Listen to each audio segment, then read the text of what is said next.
Yeah, yeah, it's a great example of be careful what you wish for.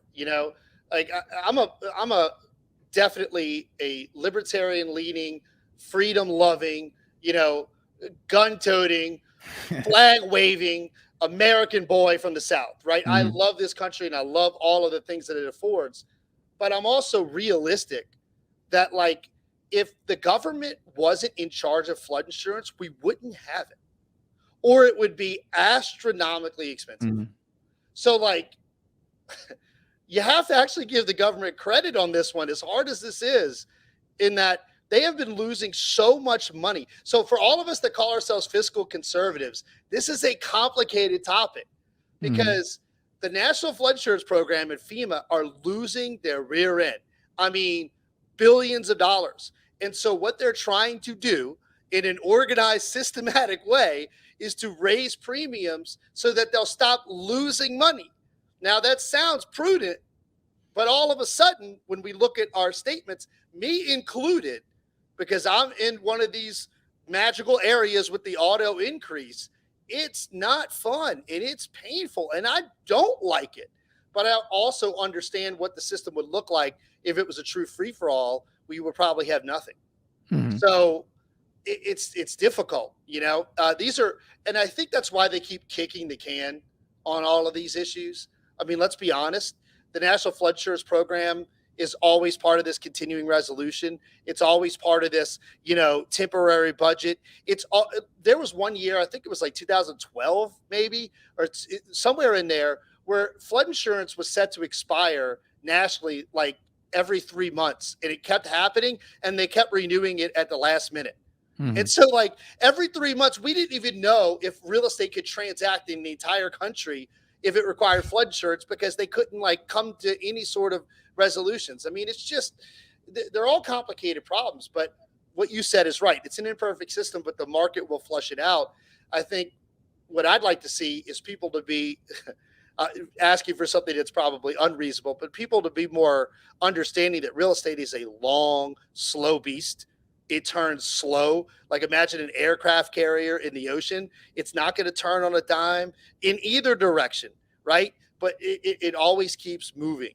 And Mhm. so ultimately, it's going to find what it needs to find because I think by spring 2024, we're going to know a lot, right? If sellers need to sell or buyers are absolutely going to buy, we're going to find what the market is, and you know, it, whatever that is. Unfortunately, if the cost of acquiring keeps going up, well, then the asset price is likely going to come down. And I think that's what the Fed has been trying to accomplish the whole time. Mhm. Real talk, I think Powell's trying to deflate the bubble that he blew up through COVID with transitory inflation and all of that. And I think that if he has his way, he's going to leave office with a lot of people mad at him, but having undone or at least put a pin in this bubble that he knows that they blew up. I think that Mhm. he wants to at least try to do that. And so we'll see.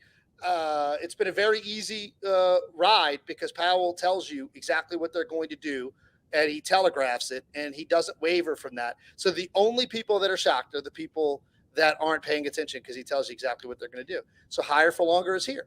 We're not going back to 3% interest rates. Okay, so what's that going to look like? Mhm. Yeah, and that's the environment that they're creating, and it kind of looks to me like they're creating this nation of renters, and if you were able to get the cost of building materials down by lower inflation, then that would in turn positively affect the insurance rates because if everything all the building costs was cheaper, all the labor costs was cheaper, Yeah. then they wouldn't have the rates wouldn't be so high. But Frankie just asked a question. You made a great point about homeowners self-insuring. Do you guys think there is a potential scenario where mortgagees loosens insurance requirements, i.e., not force wind slash hail in an effort to reduce costs? So I don't know, Frank. I'm gonna go with no, because they just have so much of a vested interest in the property. So I don't think they'd want to be in a scenario where a house is underinsured because on a large scale they would lose millions. But what do you think, Chris? I think you obviously know the answer. Let's think about it realistically, right? And Frankie, just drop it in mortgagee just to let everybody know he's an expert, right? Just dropping that industry knowledge word, that little signal out there. Nice work, sir. uh, I think flood insurance is again another great way to look at that. For instance, uh, the reason a lot of people don't have flood insurance in general is because mortgage companies in general do not require it for all properties like they do for casualty insurance, homeowners insurance. So there's one school of thought. What if, like, federally insured mortgages being a great example? If your mortgage company is going to be FHA and all this stuff, they're going to be going to Fannie and Freddie, like all these. What if they required a base minimum flood insurance policy, right? For everybody, you dramatically increase the pool of people paying in, so that should decrease the premiums. Mm-hmm. But this is a thought experiment, because what am I also saying?